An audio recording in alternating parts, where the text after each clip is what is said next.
They told Princess Victoria that humans were the apex predators of the Orion Spur. So when the Galactic Council assigned her a human bodyguard, she expected a towering behemoth of muscle and steel.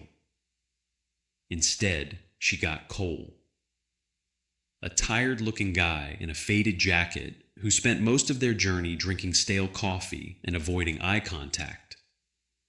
She thought he was a bureaucratic mistake, a cosmic joke, until the transport doors locked, the lights cut out, and 12 armed assassins stepped from the shadows. The air in the neutral transit hub of Station 44 smelled of ozone recycled breath and cheap synthetic grease. Princess Victoria of House Valerius kept her spine perfectly straight, refusing to let the indignity of her surroundings show on her face. Her pale violet skin, a hallmark of her royal lineage, caught the harsh, flickering neon of the concourse. She adjusted the collar of her modest travel cloak. She was the sole surviving heir to her father, King William, and she was currently being guarded by a man who looked like he had just woken up from a 3-day bender. His name was Cole. He stood about 5'10". He wasn't muscular. He wasn't armored. He wore a scuffed leather jacket over a faded gray shirt, dark trousers, and scuffed boots that dragged slightly when he walked. He had a shadow of stubble on his jaw and dark circles under his eyes. Right now, he was entirely focused on a vending machine, tapping the scratched glass with a dull, rhythmic thud. "Is this the extent of your vigilance?" Victoria asked. Her voice was sharp, a practiced aristocratic edge designed to cut through incompetence. Cole didn't turn around.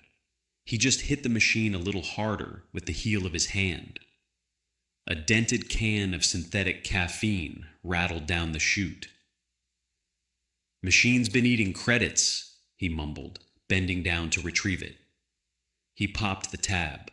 It hissed, spraying a fine mist of brown liquid over his knuckles. He wiped it on his jeans and took a long sip. Victoria stared at him, a cold knot of dread tightening in her stomach. Her uncle, Duke Henry, had already orchestrated the bombing that killed her father. He had the money, the mercenaries, and the motive to ensure Victoria never made it to the Galactic Council on Prime to claim her throne. She needed a shield.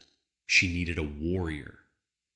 The Council had promised her a human, a species notorious for their terrifying durability and combat prowess. She had expected someone wrapped in kinetic plating, carrying a plasma cannon. "We are exposed here," she said, lowering her voice so the passing crowds of merchants and drifters wouldn't hear.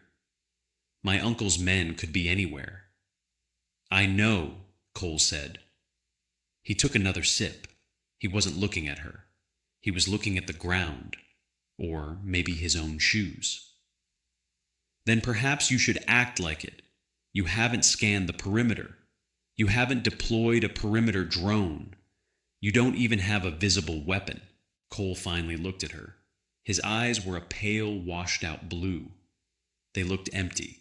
Not menacing, just vacant. "Drones get hacked," he said, his voice a low, gravelly monotone.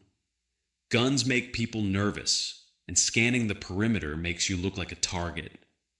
We are a target. Only if they know for sure it's you." He crushed the half-empty can and tossed it into a nearby recycler. He missed. He didn't pick it up. "Keep your hood up. Walk slightly behind me. Don't look at anyone's face." He turned and started walking toward the maglev train terminals. He didn't check to see if she was following. Victoria gritted her teeth, her royal pride warring with her raw instinct for survival. She pulled her hood down lower over her silver hair and hurried to catch up. She noticed how he moved.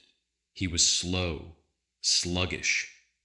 A group of loud, heavy-set miners pushed past them, and Cole just let himself get bumped out of the way, muttering a half-hearted apology. He is useless, she thought, the realization hitting her like a physical blow. The council has abandoned me. They sent a broken man to escort a dead woman. They reached the platform for the VIP transit line. It was separated from the main concourse by a wall of reinforced glass. Cole swiped a keycard he produced from his pocket, and the heavy doors slid open. They stepped into the private waiting area. It was blissfully quiet here, the roar of the station muffled to a distant hum. "Trains in 2 minutes," Cole said. He slumped into one of the plush waiting chairs, stretching his legs out and crossing his ankles. He pulled a battered datapad from his jacket and started scrolling. It looked like a cheap digital game. Victoria remained standing. "I will be filing a formal complaint when we reach Prime. If we reach Prime." "You do that," Cole said. He didn't even look up. The maglev train arrived with a whisper of displaced air. The doors chimed and parted. The VIP carriage was a luxury model appointed with deep red velvet seating and brass-colored trimmings. It was completely empty. Cole stood up. He pocketed his datapad. He didn't walk in immediately. He stood at the threshold, his head tilted slightly to the side. "What is it now?" Victoria asked, irritated by the delay. "Smell," Cole said. Victoria sniffed the air. "I smell industrial cleanser and ozone." "Yeah," Cole murmured. "VIP cars usually smell like synthetic pine or expensive perfume. Cleanser means they wiped it down. Recently." He stepped inside. Victoria followed, rolling her eyes. The paranoia of a man trying to justify his paycheck, she assumed. She moved toward the large bay windows, wanting to watch the grime of Station 44 fade away as they accelerated toward the central spaceport. "Sit in the middle," Cole said. "I prefer the window." "Sit in the middle," he repeated. The gravel in his voice was suddenly gone. It was flat, hard. Victoria froze. She looked at him. The slouch was gone. Cole was standing perfectly still in the center of the aisle. His eyes weren't vacant anymore. They were tracking the length of the carriage, darting from the ventilation grates in the ceiling to the seams in the automated service doors at the far end. "What is wrong?" she asked, her voice faltering. "Train's moving," Cole said. Victoria looked out the window. The platform was sliding away. But she hadn't heard the automated departure announcement. She hadn't felt the customary gentle lurch of the inertial dampeners engaging. The lights flickered. A low, bass-heavy hum vibrated through the floorboards. "Get down," Cole said. He didn't yell. He didn't even raise his voice. "What?" He moved faster than her eyes could track. 1 second he was standing 10 feet away. The next his hand was clamped onto her shoulder, driving her down into the gap between 2 of the heavy velvet seats. It wasn't gentle. Her knee cracked hard against the floor panel. She gasped in pain and indignation, opening her mouth to scream at him. The windows blew out. It wasn't an explosion. It was a synchronized, localized sonic shatter. The reinforced glass dissolved into 1,000,000 deadly high-velocity needles. The space where Victoria's head had been a fraction of a second before was shredded. The velvet seat covers tore open, vomiting white foam, stuffing into the air. The lights died completely. The emergency red strips along the floor hummed to life, casting the ruined carriage in a bloody strobing glow. Victoria clamped her hands over her ears, curling into a tight ball. Her heart hammered against her ribs like a trapped bird. From the front and rear of the carriage, the service doors hissed open. Heavy boots hit the floorboards. Through the red-tinted gloom, Victoria saw them. 12 of them. They wore matte black combat armor, their faces hidden behind featureless tactical visors. They moved with terrifying silent precision. Syndicate mercenaries, the best money could buy. They carried compact plasma carbines and short humming thermal blades meant for close quarters butchery. They didn't shout demands. They didn't announce their intentions. They just spread out, aiming their weapons down the aisle. Victoria squeezed her eyes shut. This was it. Her uncle had won. She was going to die on a dirty train in the middle of nowhere, surrounded by cheap velvet and broken glass. She waited for the burning pain of plasma fire. It didn't come. Instead, she heard a sound. A mechanical, heavy clack-clack. She opened her eyes just in time to see Cole stand up. Cole didn't draw a plasma weapon. He didn't have a glowing blade. From beneath his worn leather jacket, he had produced a heavy matte gray chunk of metal. A kinetic slug thrower. An antique by Galactic standards. The lead assassin in the front raised his carbine. Cole didn't aim. He just pointed and fired. In the confined space of the train car, the roar of the kinetic weapon was deafening. It wasn't the high-pitched zap of plasma. It was a physical wave of sound and pressure. The blast hit Victoria in the chest, rattling her teeth. The lead assassin's kinetic shielding flared blue for a microsecond, trying to absorb the impact of a solid heavy metal slug traveling at supersonic speeds. It failed. The armor beneath buckled. The assassin was thrown backward off his feet, a ragged hole punched straight through his chest plate. He hit the far wall and slid down dead before he touched the floorboards. The other 11 assassins hesitated, just for a fraction of a second. It was the natural reaction of professionals encountering something entirely outside their tactical parameters. Nobody used raw ballistics anymore. It was primitive, but primitive didn't mean harmless. It meant brutal. Cole moved. The sluggish, sleepy man from the concourse was gone. This was the apex predator the council had whispered about. He didn't fight like a duelist. He didn't waste energy on flourishes or battle cries. He fought like a machine designed for singular violent purpose. He lunged forward, closing the distance to the next pair of assassins before they could track him in the strobing red light. He grabbed the barrel of the closest mercenary's plasma carbine, ripping it out of the man's grip with sheer, terrifying physical strength. In the same motion, Cole swung the heavy butt of his kinetic pistol like a hammer, smashing it into the side of the assassin's visor.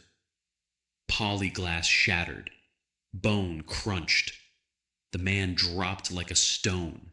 The third assassin thrust his thermal blade at Cole's ribs. Cole didn't dodge away. He stepped inside the guard. He grabbed the assassin's wrist with his left hand, twisting it violently until a loud snap echoed over the hum of the train. The assassin screamed, dropping the blade. Cole drove his knee up into the man's stomach, folding him in half, then casually shot him through the top of the helmet. 3 dead. 5 seconds. Victoria watched from her hiding spot, paralyzed by fear and awe. The air was thick with the smell of burnt ozone, unburned gunpowder, and the sudden copper stench of blood. The remaining 9 assassins adapted. 4 rushed from the rear of the car, while the 5 at the front fanned out, laying down a grid of suppressing plasma fire.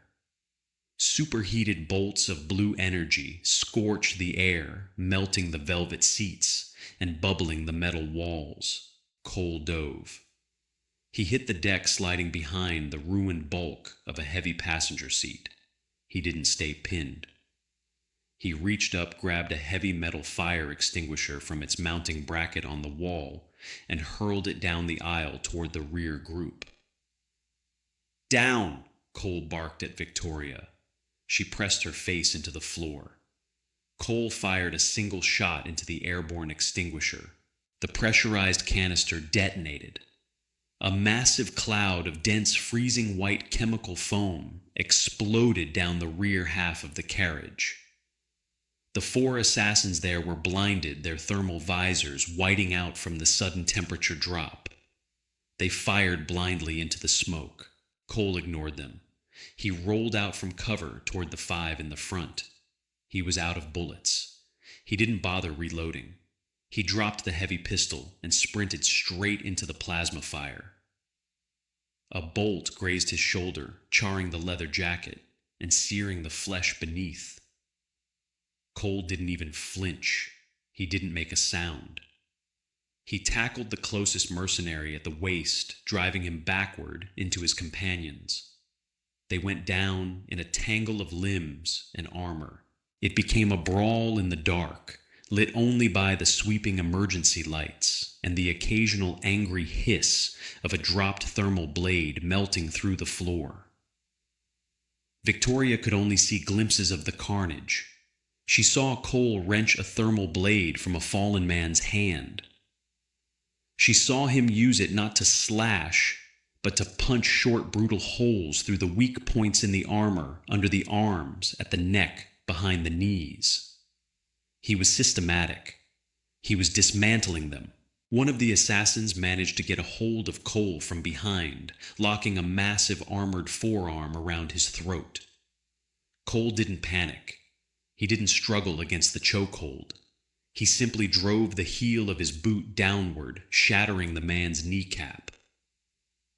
As the assassin's grip loosened in agony, Cole spun around, grabbed the man's helmet with both hands, and twisted sharply. The sickening crack resonated through the carriage. The assassin crumpled. Victoria clamped a hand over her mouth to stop herself from screaming. She had grown up in a court of vipers, where murder was a subtle art of poison and politics. She had never seen anything like this. This wasn't combat. It was a slaughter. The white foam at the back of the car began to clear. The last 4 assassins stumbled out, coughing, their visors raised. They saw their 8 comrades dead or dying on the floor. They saw the human standing among them. Cole's jacket was ruined. Blood, both his and theirs, streaked his face and hands. He picked up his kinetic pistol from the floor. He calmly popped the empty magazine, letting it clatter to the deck, and slid a fresh one into the grip from his pocket. He racked the slide. The mechanical clack-clack was the loudest sound in the suddenly quiet train. He didn't run at them. He just started walking down the aisle. Slow, deliberate. The exact same way he had walked through the spaceport. But this time Victoria didn't see a tired, broken man. She saw the monster in the dark. They backed away. The remaining 4 assassins. They had kinetic shielding military-grade plating and heavy plasma repeaters. They were professionals, but they were backing away. Cole didn't speed up. He kept his measured, even pace down the ruined aisle. One of the mercenaries broke. Panic overrode training. He raised his repeater and held the trigger down, spraying superheated plasma wildly. Cole dropped to one knee, sliding beneath the chaotic spread of blue fire. He aimed his kinetic pistol. He didn't aim for center mass. The plating there was too thick, and he was out of armor-piercing rounds. He aimed for the joint. Bang! The round shattered the mercenary's hip actuator. The man collapsed, screaming as his leg gave out. Bang! A round to the exposed armpit of the second mercenary as he reached for a thermal grenade. The grenade dropped from limp fingers, rolling under a melted velvet seat. "Move!" Cole said, not looking back at Victoria. Victoria didn't hesitate. She scrambled backward on her hands and knees, dragging her ruined cloak through the broken glass and synthetic stuffing. The thermal grenade detonated. It wasn't an explosive blast, but a localized flare of intense white-hot heat that vaporized the immediate seating area. The flash temporarily blinded the remaining two mercenaries. Cole was already moving. He vaulted over the glowing slag of the melted chairs. He grabbed the third mercenary by the tactical harness, using the heavy man's own momentum to throw him face first into the reinforced wall of the carriage. The impact sounded like a dropped anvil. The last man standing dropped his weapon. He raised his hands. Surrender. Cole didn't break stride. He stepped in, grabbed the man's helmet, and slammed the butt of his pistol into the polyglass visor. Once, twice. The glass webbed, then shattered. Cole delivered a brutal short elbow strike to the exposed jaw. The man went limp.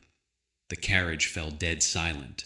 The only sound was the rush of wind howling through the blown-out windows and the steady low hum of the maglev engines beneath the floorboards. The red emergency lights continued their slow, strobing rotation. Victoria slowly pulled herself up from the floor. She leaned against the remains of a brass-trimmed partition. Her hands were shaking uncontrollably. She looked at the bodies.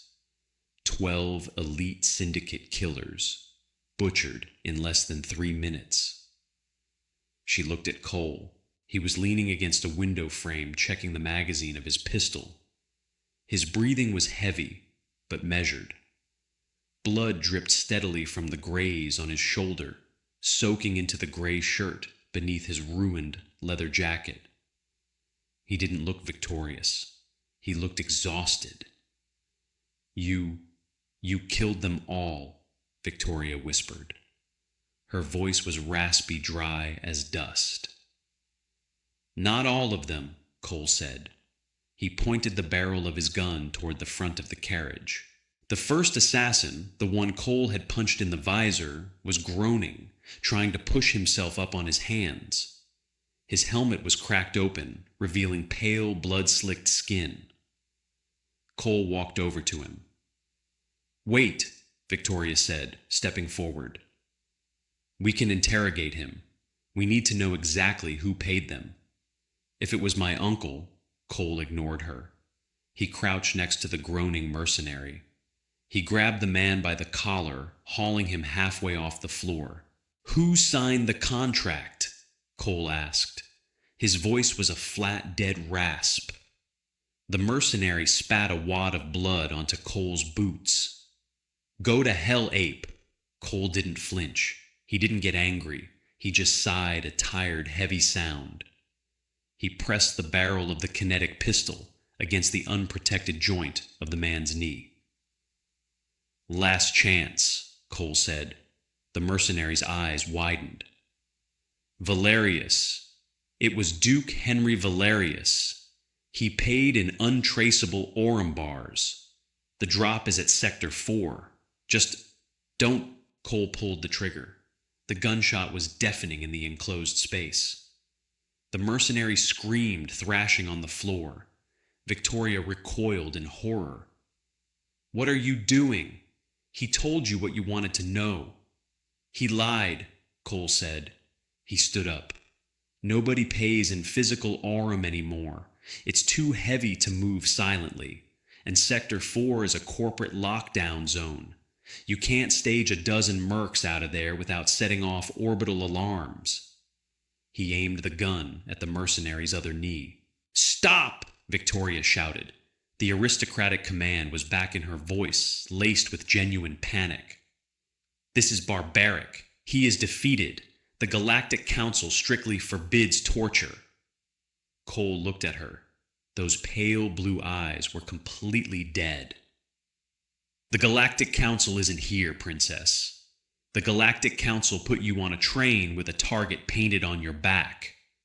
The Galactic Council doesn't care if you live or die as long as the paperwork is filed correctly." He turned back to the mercenary.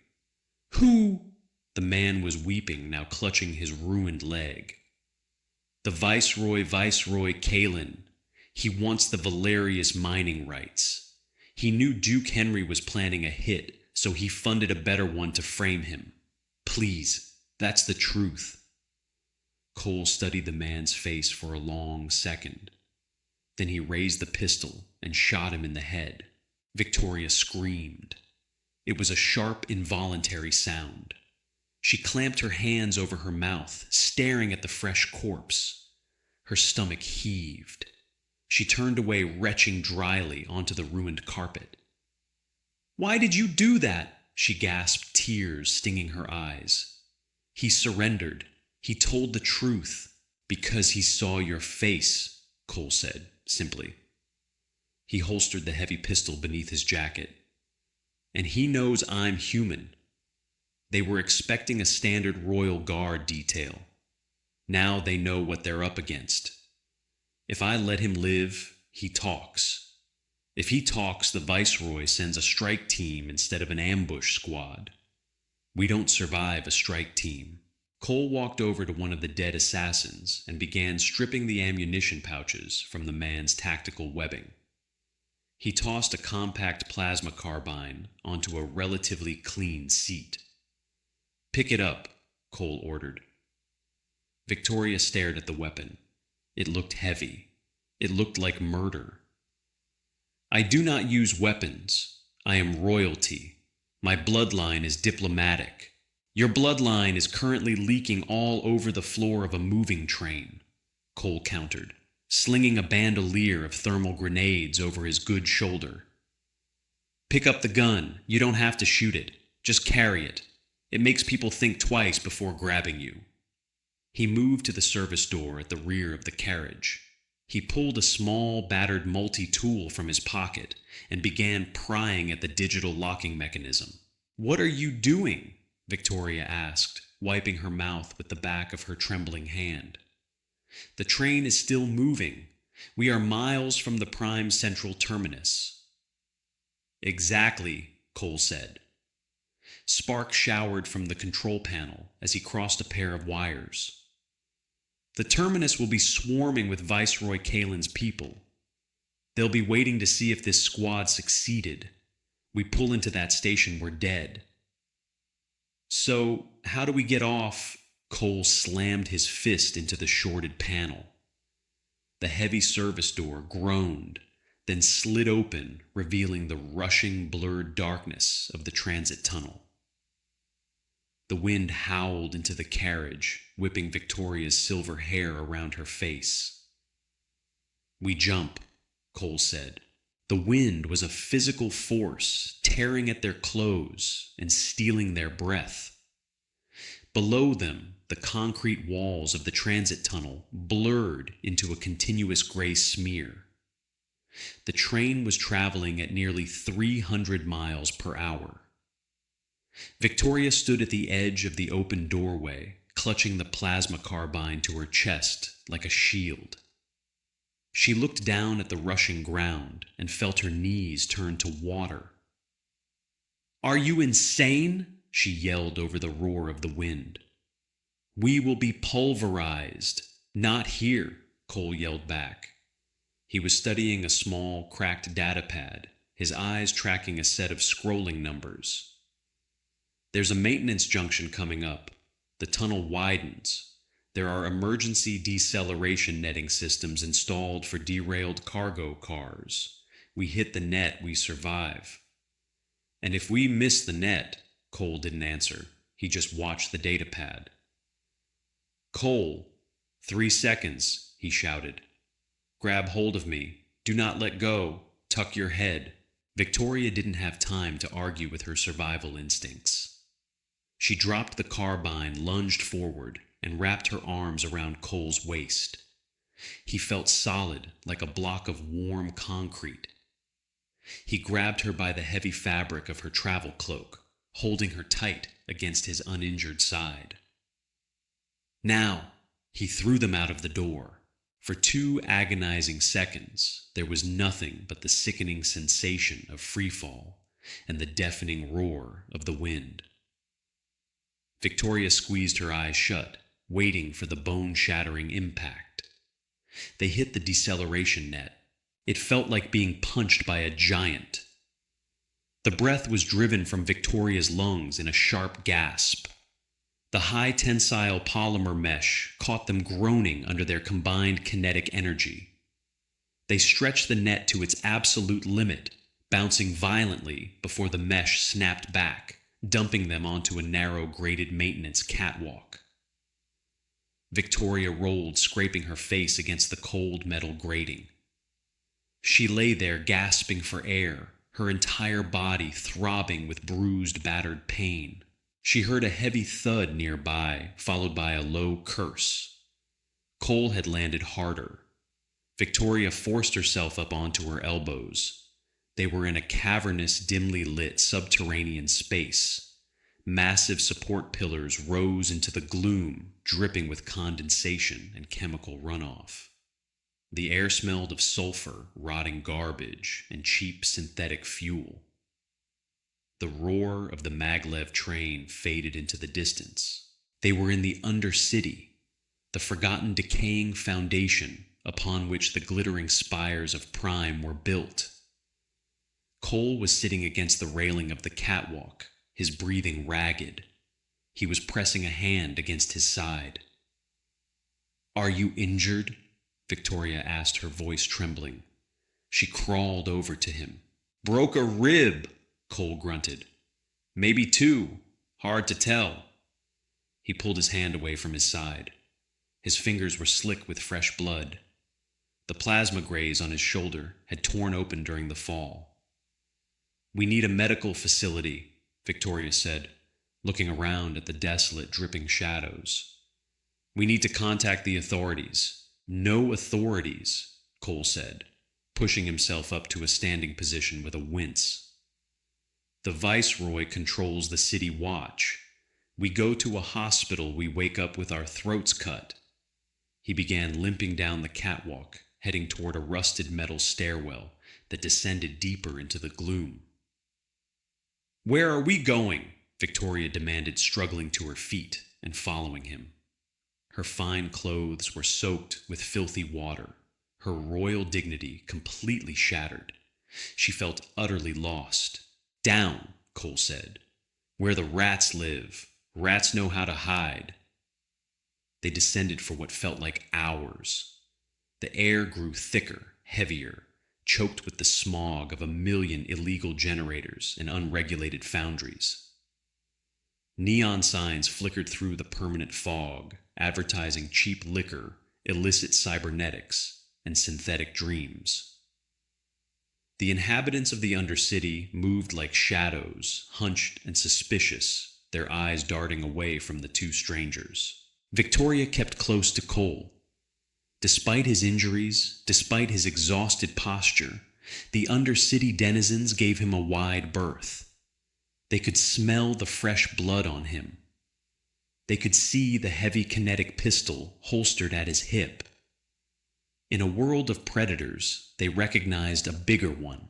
Cole stopped in front of a heavy blast-reinforced steel door set into the side of a crumbling concrete buttress. A flickering sign above it read, "Clinic," in 3 different alien languages.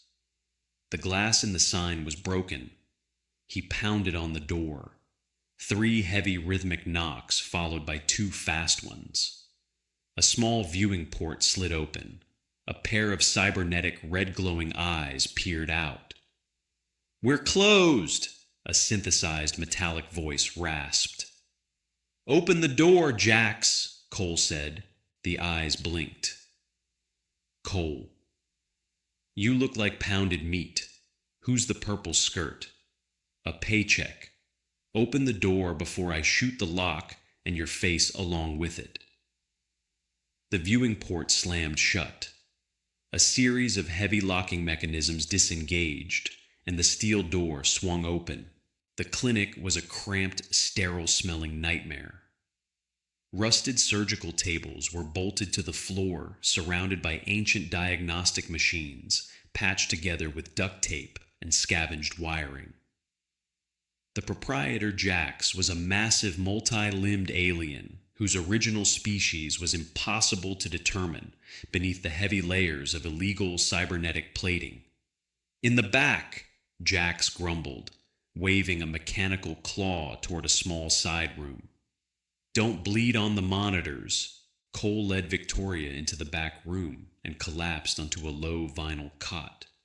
He let out a long, shuddering breath and closed his eyes. Seal the door, he told Victoria. She slid the heavy metal door shut, throwing the manual bolt. She turned back to Cole. He was pulling his ruined jacket off, gritting his teeth against the pain. His gray shirt was soaked dark red on the right side. I can help, Victoria offered, hesitantly. She had basic field medical training from her time in the Royal Academy, though she had never expected to use it in a filthy basement clinic. Cole nodded. Med kit on the shelf. Grab the biofoam and the dermal stapler. Victoria retrieved the supplies. She approached him, her hand still shaking slightly. She carefully cut away the bloody fabric of his shirt with a pair of surgical shears. She gasped. Cole's torso was a canvas of violence. Scars overlaid scars. Jagged white lines from kinetic shrapnel, smooth shiny patches from plasma burns, and deep puckered divots from puncture wounds. He looked like a man who had been slowly destroyed and haphazardly put back together over a lifetime. What happened to you?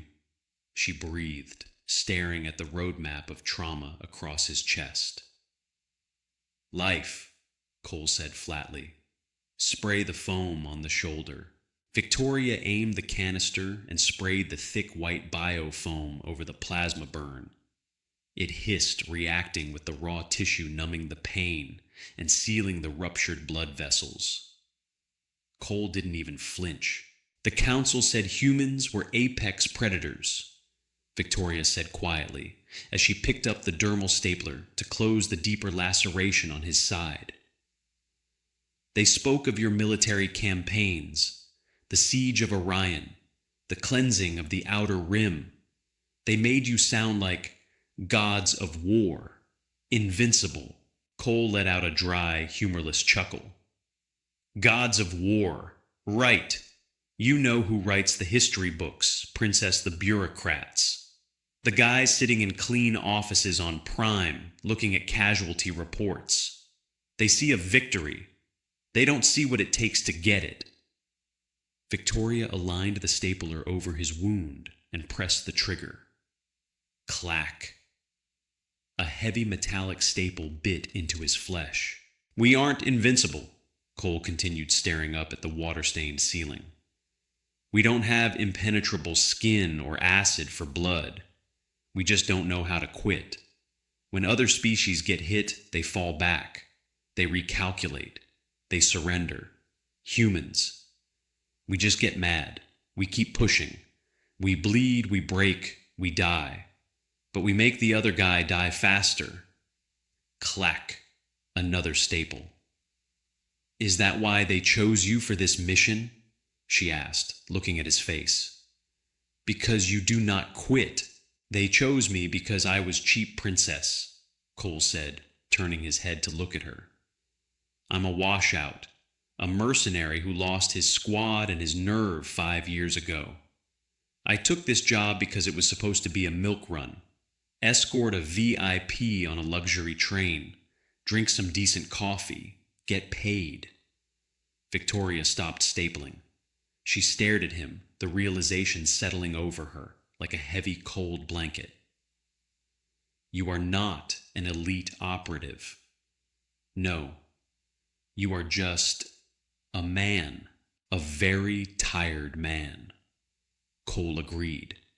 He reached over, taking the stapler from her hands. He finished closing the wound himself, his movements practiced and efficient. The council didn't care about you, Victoria. You're a pawn in their political games. If you live, great. If you die, they get to sanction your uncle or the viceroy and take control of your planet's resources. Either way, they win. Victoria sat back on a small stool, pulling her ruined cloak tighter around her shoulders. The arrogance, the royal entitlement she had clung to since the spaceport finally shattered. She wasn't a princess here. She was prey. And her only shield was a broken, cynical human who had just admitted he was at the bottom of the barrel. "So," she said, her voice small, "we are dead." Cole tossed the empty stapler onto a metal tray. He sat up, slowly testing the mobility of his newly stapled side. He picked up his kinetic pistol from the cot and checked the action. "I didn't say that," Cole said. His voice lost its tired edge. The flat, hard tone from the train car returned. "I said I'm not an elite operative. I didn't say I wasn't dangerous." He looked at her, those pale blue eyes locking onto hers. "They blew up my train," Cole said. "They ruined my jacket. And they made me spill my coffee. Now they think we're dead in a tunnel. We have the element of surprise. And I have exactly 32 rounds of armor-piercing ballistics left." Victoria looked at him, feeling a strange, unfamiliar emotion bubbling up through her despair. It wasn't hope. Hope was too bright for this dark, filthy place. It was grim, stubborn defiance. "What do we do now, Cole?" she asked. "We rest for 4 hours," Cole said, lying back down on the cot and closing his eyes.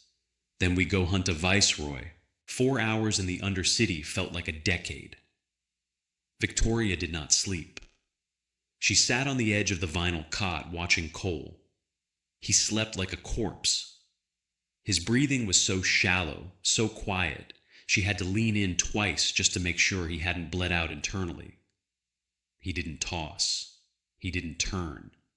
He simply ceased functioning to allocate all physiological resources to tissue repair.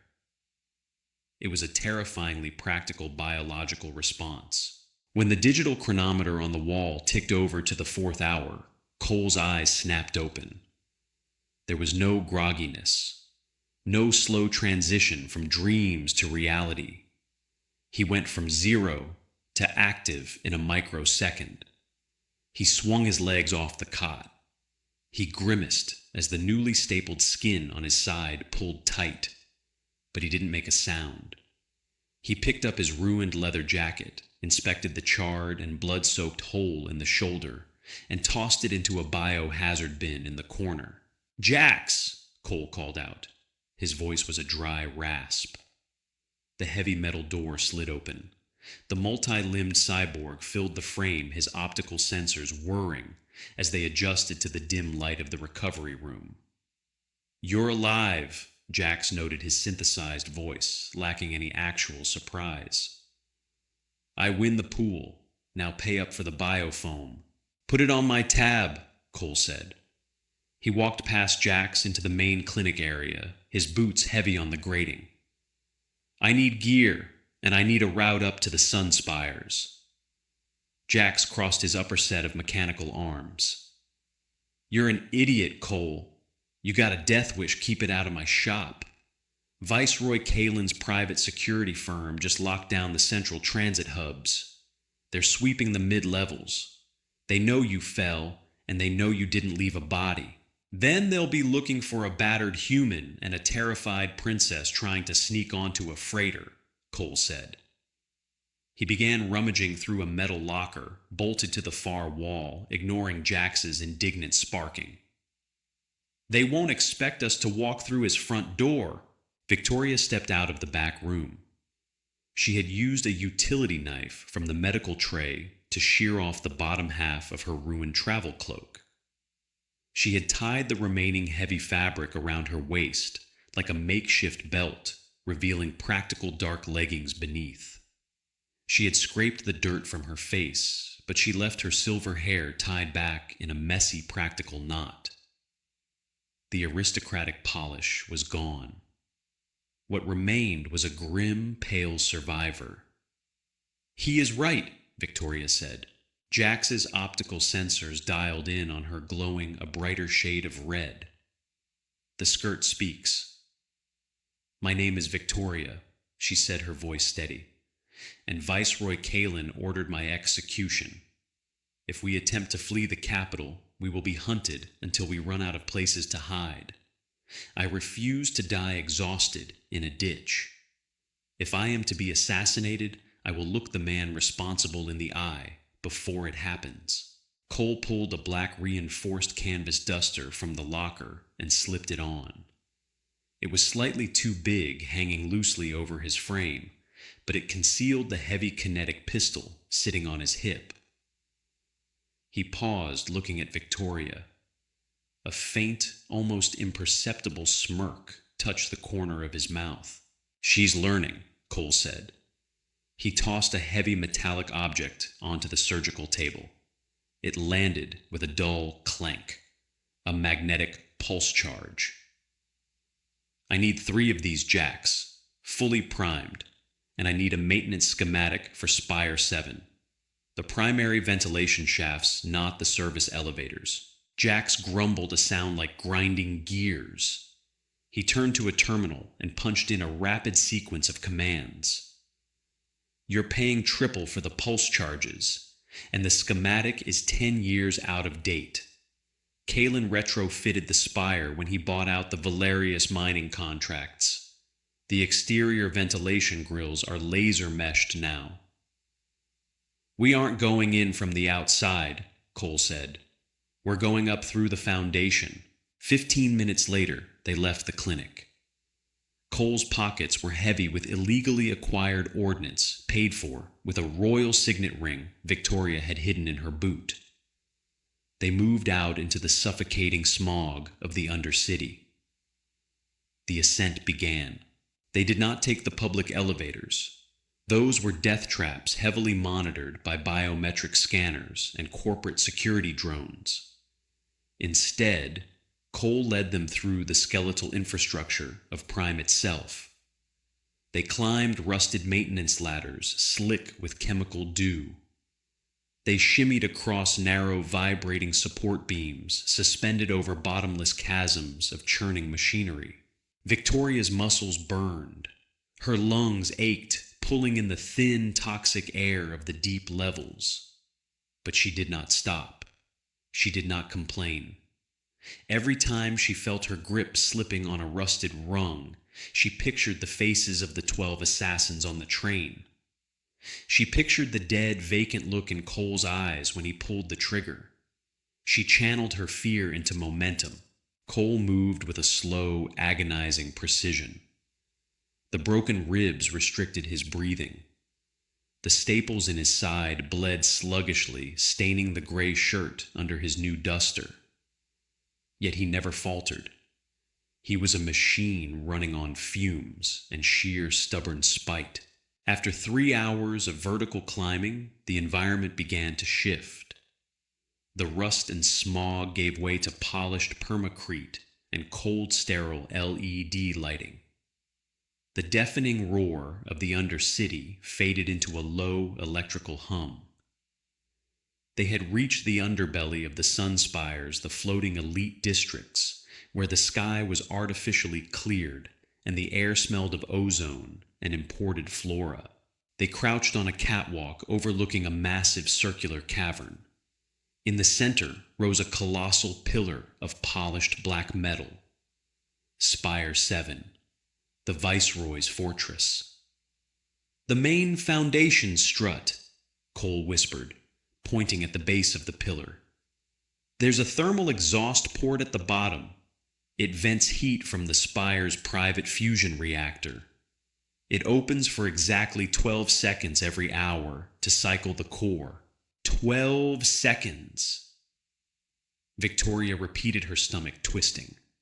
"And if we do not make it through in time, we get flash fried at 3,000 degrees, Cole said simply. He checked his data pad.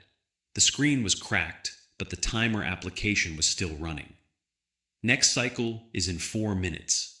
They descended the final set of stairs, reaching a narrow maintenance walkway that circled the base of the black pillar. The heat radiating from the metal was oppressive. Victoria felt sweat slicking her palms. Before them was a massive circular steel hatch. It was easily 10 feet across, glowing a dull, angry orange around the seams. "Get ready," Cole said. He pulled his duster tight, shielding his face. The heavy machinery inside the pillar groaned. A deep seismic vibration rattled the walkway. 3, Cole counted down. 2, 1, move. The massive steel hatch retracted with a deafening screech of metal on metal. A wave of localized heat washed over them so intense it felt like a physical blow. Victoria gasped the air burning her throat. Cole sprinted forward into the glowing red tunnel. Victoria was right behind him. The floor of the exhaust port was heavily graded, built over a chasm of blinding white plasma light. "Keep moving," Cole barked, his voice cracking from the heat. They ran. 5 seconds. 6 seconds. The tunnel was only 50 feet long, but the air resistance felt like sprinting through boiling water. Victoria's lungs screamed. 10 seconds. The internal sirens began to wail, a high-pitched, terrifying sound.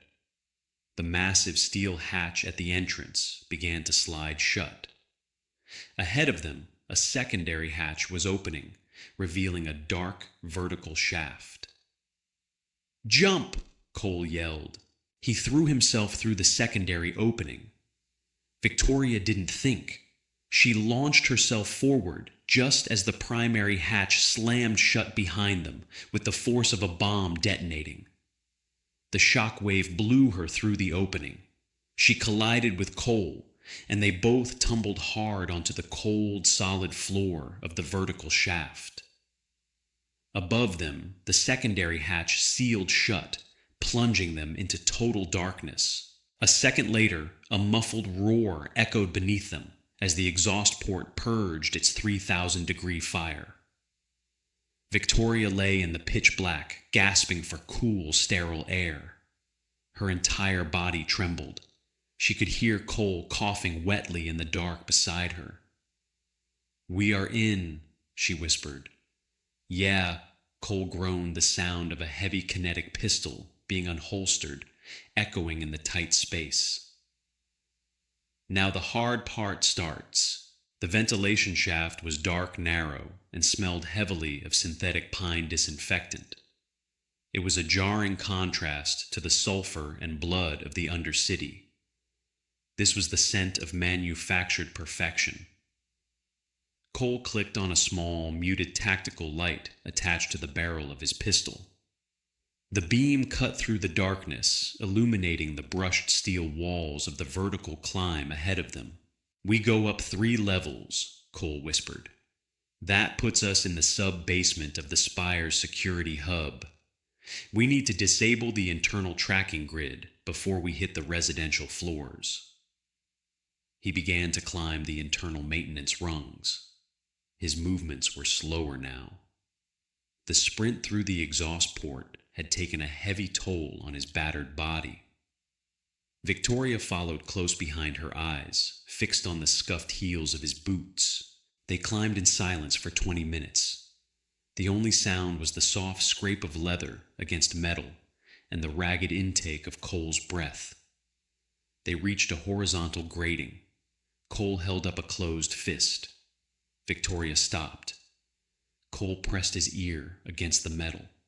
He waited. 10 seconds. 20. He carefully unscrewed the securing bolts with his multi-tool, sliding the heavy grate to the side with 0 noise. He pulled himself up and scanned the room.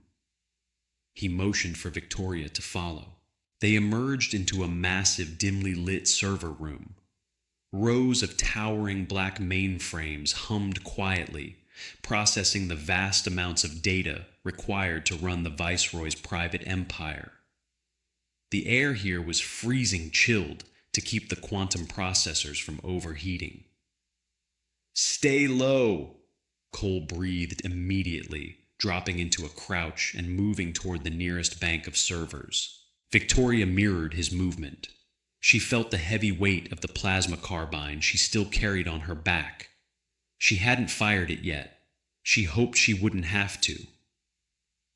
They slipped between the towering black monoliths. Cole moved with practiced lethal grace, his eyes constantly scanning the shadows. He suddenly froze, holding a hand out flat. Victoria stopped. Through the gap between two servers, she saw them, two heavily armed guards in pristine white tactical armor. They carried high-end plasma rifles, their helmets equipped with advanced sensory suites.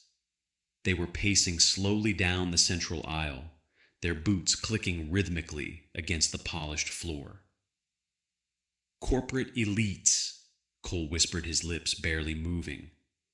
"Kinetic shielding, subdermal plating, they won't go down to a single body shot."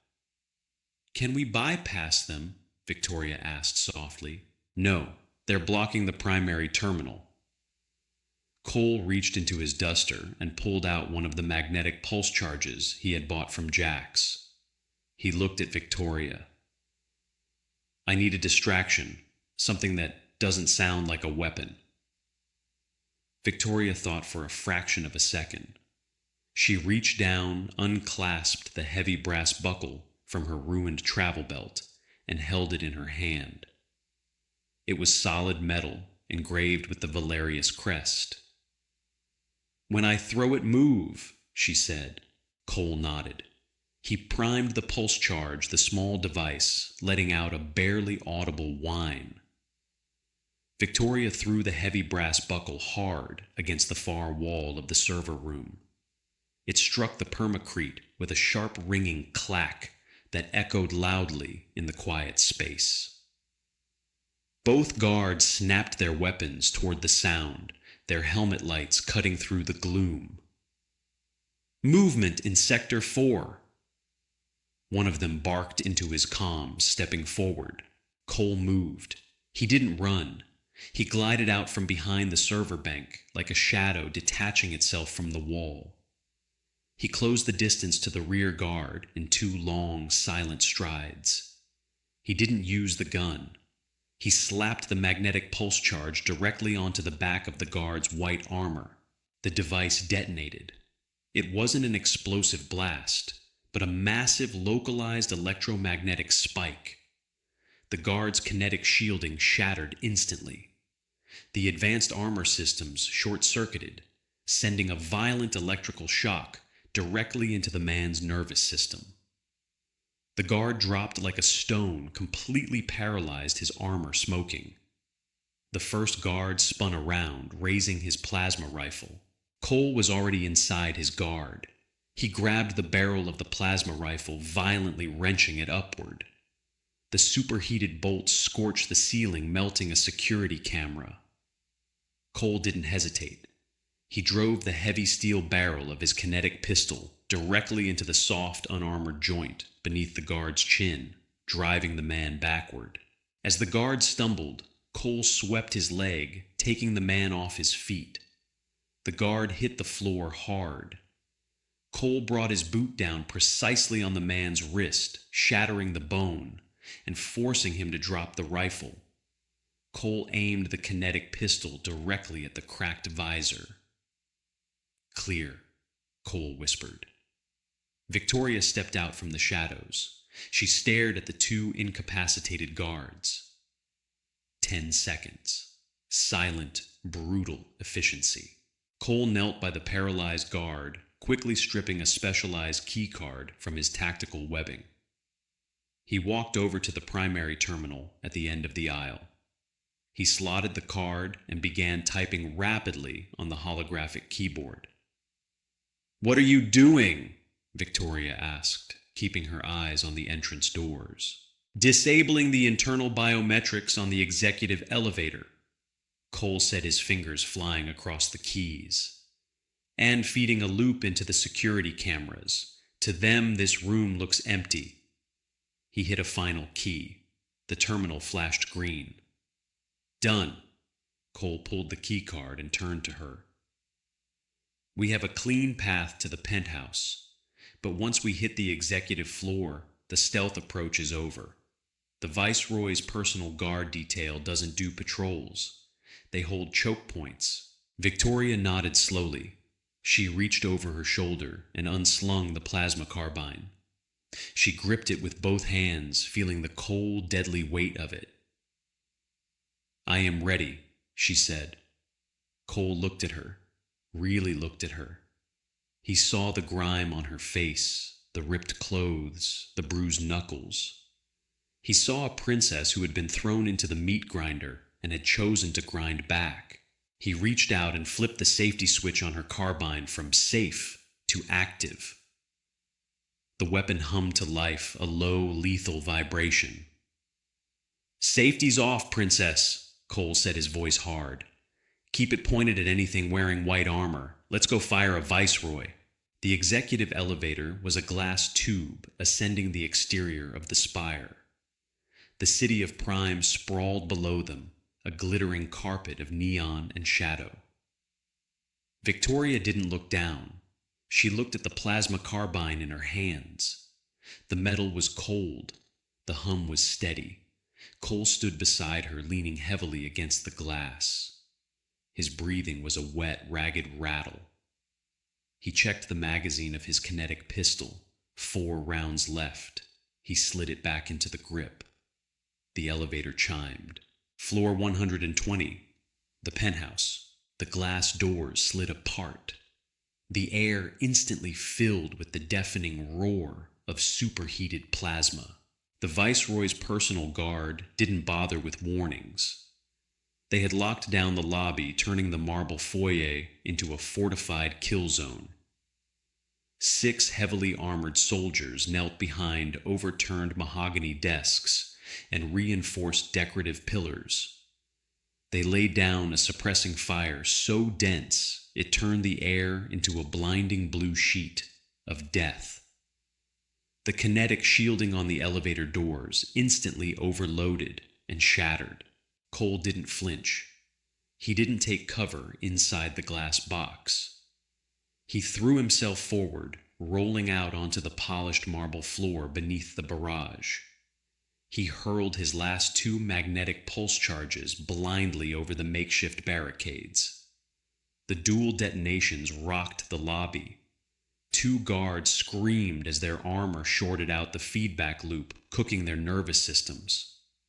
The barrage stuttered. A 1-second window. Cole exploited it. He pushed off the floor, sprinting toward the closest pillar. A plasma bolt caught him in the thigh. He stumbled, a grunt of raw agony escaping his teeth, but his momentum carried him forward. He crashed into the pillar, sliding around the side. He fired twice. 2 deafening cracks of ballistics echoing over the hum of plasma. 2 guards dropped their visors, punched through. Victoria, suppress the left flank, Cole roared over the chaos. Victoria stepped out of the shattered elevator. The fear was gone, burned away by the adrenaline and the sheer brutal necessity of survival. She raised the heavy plasma carbine to her shoulder. She didn't aim for precision. She aimed for volume. She held the trigger down. The weapon kicked violently against her collarbone. A torrent of blue fire washed over the left side of the room, melting the mahogany desks into glowing slag. The remaining 2 guards broke from their cover, forced out by the searing heat of Victoria's relentless fire. They tried to fall back to the heavy double doors of the Viceroy's inner sanctum. Cole lunged from his cover. His bad leg gave out entirely, sending him crashing to his knees. He didn't try to stand. He raised his heavy pistol with both hands, tracking the fleeing targets. He fired his last 2 rounds. The first struck the lead guard in the back of the knee, dropping him instantly. The second round missed, sparking off a marble statue. The final standing guard spun around his plasma rifle, leveled directly at Cole's head. Cole was kneeling in the open. His gun was empty. He dropped his head, letting out a tired sigh. He had run out of time. A blinding flash of blue illuminated the room. The guard was violently thrown backward, a smoking hole blown completely through his heavy chest plate. He hit the double doors and slid to the ground dead. Cole slowly turned his head. Victoria was standing 10 feet away, the barrel of her carbine smoking. Her eyes were wide, her chest heaving. She had fired the fatal shot. She lowered the weapon, staring at the body. "Nice shot," Cole grunted. He pushed himself up, leaning heavily against the melted remains of a desk. He dropped the empty kinetic pistol. He reached down and picked up a dropped thermal blade from one of the dead guards. It hummed to life, a short, vicious length of glowing white heat. Victoria walked over to him. She didn't look at the bodies anymore. She looked at the heavy reinforced oak doors leading to the inner sanctum. "He is in there," she said. Her voice was ice. "Yeah," Cole breathed. He limped toward the doors, dragging his injured leg. He raised the thermal blade and plunged it directly into the heavy electronic locking mechanism. The metal hissed and bubbled. Sparks showered over his boots. With a violent twist, he shattered the deadbolt. He kicked the doors open. The Viceroy's inner sanctum was a stark contrast to the violence outside. It was a cavernous room lined with ancient literature, priceless artifacts, and a massive panoramic window overlooking the Capitol. Viceroy Kalen stood behind a massive desk of dark wood. He was a tall, elegant alien with pale green skin and aristocratic features. He wore ceremonial robes trimmed in gold. He didn't look panicked. He looked annoyed. "This is entirely unacceptable," Kalen said smoothly, adjusting the cuffs of his robes. "The sheer collateral damage you have caused is staggering." Cole didn't speak. He limped into the room, leaving a trail of blood on the pristine carpet. He held the humming thermal blade loosely in his right hand. Victoria followed, her carbine raised and pointed directly at Kalen's chest. "Stand down, Kalen," Victoria commanded. The voice of a true queen echoed in the silent room. "Your assassins are dead. Your guards are dead. The coup is over." Kalen let out a soft, patronizing chuckle. He reached into his desk drawer. "My dear Victoria, you always were horribly naive. The coup hasn't failed. It just required a minor adjustment in strategy." He pulled his hand from the drawer. He wasn't holding a weapon. He was holding a small metallic cylinder. He pressed a button on its surface. A shimmering, translucent energy shield flickered to life, encasing him in a protective bubble. "Personal tactical shielding," Kalen sneered. "Military grade. That plasma carbine won't even scratch the paint. And by the time your primitive brute manages to cut through it, the City Watch will be here to arrest you for the murder of my security staff." Victoria fired. The plasma bolt splashed harmlessly against the energy shield, dissipating into a shower of harmless sparks. She fired again. Nothing. Kalen just smiled. Cole stopped walking. He stood 10 feet from the desk, swaying slightly. Blood dripped from his fingertips, sizzling as it hit the heated blade. He looked at Kalen. He looked at the shield. Then he looked at the massive panoramic window behind the desk. "Military-grade shielding," Cole rasped. "Designed to deflect high-velocity impacts and thermal energy." "Exactly," Kalen said, leaning back in his leather chair. "You are beaten human. You fought well for a mercenary, but you are out of your depth. Shields are great," Cole continued, his voice barely above a whisper. He wasn't looking at Kalen anymore. He was looking at the desk, at the heavy, solid oak desk. But they have a flaw. They work on kinetic resistance. They push back against whatever hits them. Cole suddenly moved. He didn't attack Kalen.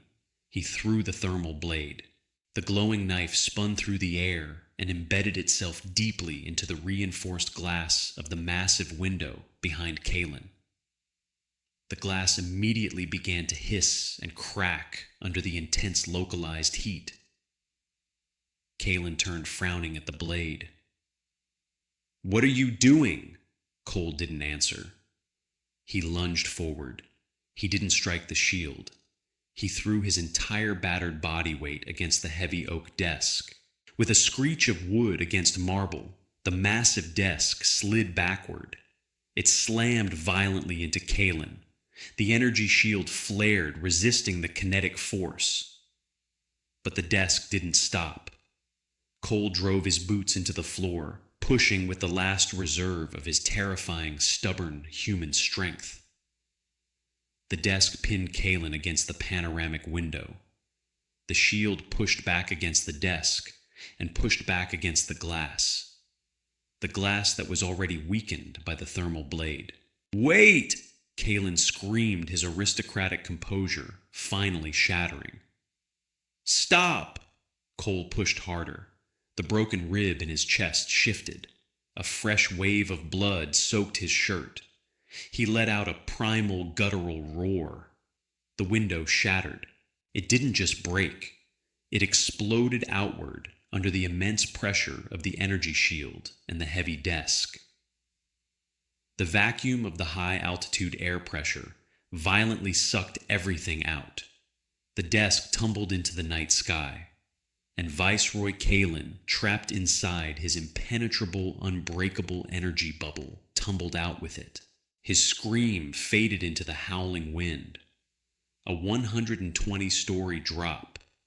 The shield would protect him from the air resistance. It wouldn't protect him from the sudden stop at the bottom. The room fell silent, save for the wind rushing through the massive hole in the wall. Cole collapsed. He hit the floor hard, rolling onto his back. He stared up at the vaulted ceiling.